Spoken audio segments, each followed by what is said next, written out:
Hey everybody. In today's session, I will talk about what robot behaviors are and teach you an effective method to plan your programs that is commonly used by computer scientists. In the robot movement unit, I'm going to go to the big idea planning and behaviors page. So behaviors are a way for us to talk about what the robot is doing. So when we say we want the robot to move forward, turn, or look for an obstacle, those are all behaviors. Some behaviors can be big and some behaviors can be small. So for example, a big behavior is something like solve the maze. And you'll begin to realize that big behaviors are actually made up of smaller behaviors. So our big behavior of solve the maze can be decomposed into smaller behaviors like drive forward, turn 90 degrees to the right, turn left, and so on. So as a programmer, your primary role is to create a plan and then translate that plan into a program that the robot can follow. So if we think back to what we just discussed about behaviors, we can use those behaviors to help us make a plan.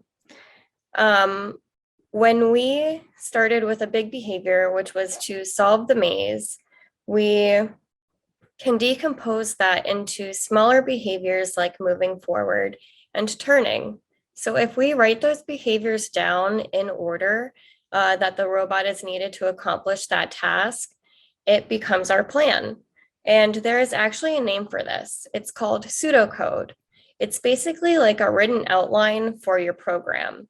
Computer scientists use pseudocoding to write a plan for their program first and then translate that plan into a program.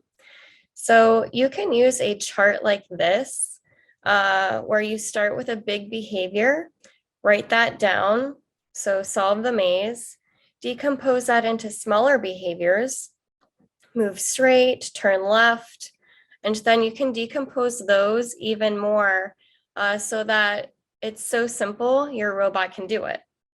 I always use this chart when I pseudocode for my challenges. Sometimes even for more complex challenges, I add more columns so I can keep decomposing my steps even more. So you can either write this out with a pencil and paper or type it on your computer, but I can also show you another way to do it inside of the virtual activities. So I actually wrote pseudocode for the turning around the craters challenge. If I open this up.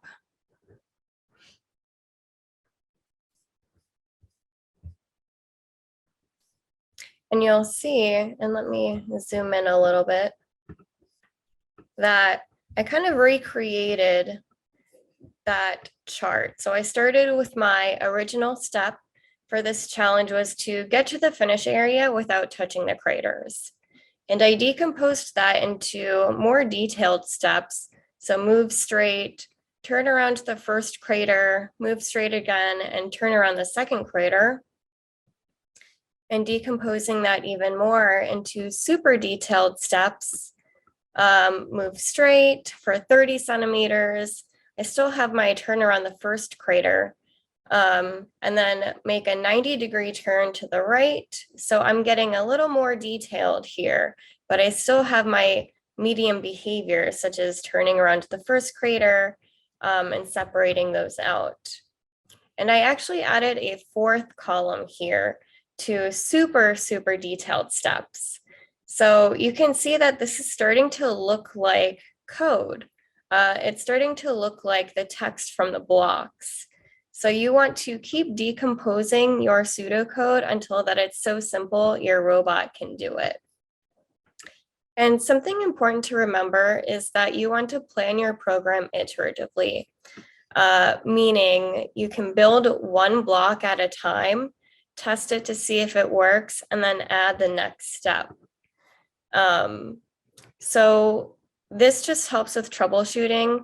Build your program iteratively so that you can catch where some of the errors might be and fix them before executing the whole program all at once, or it will be harder to fix those errors. Another thing you can do is add comments directly to your program stack. So if you right click on any of these blocks, I can add a comment here and actually point out where my medium behaviors are. So this can be turn around the first crater, can make this smaller, and then add another comment to say turn around the second crater. So I can see these are my medium behaviors, and this helps with troubleshooting so that say there's an error where the robot is running into the second crater, I can immediately look down here in this part of my program, since I pointed out turn around the second crater, that behavior comes in right here. So that is how you can effectively plan for a program. Pseudocoding has many benefits. It allows you to organize your thoughts, organize your program, and really make troubleshooting a lot easier. So on your own, you can feel free to try the next activity, which is an introduction to pseudocode, or if you haven't completed the Craters Challenge yet, you can try pseudocoding at first and then solve it. If you have any questions, you can email me at qa@cs2n.org. Bye, everyone.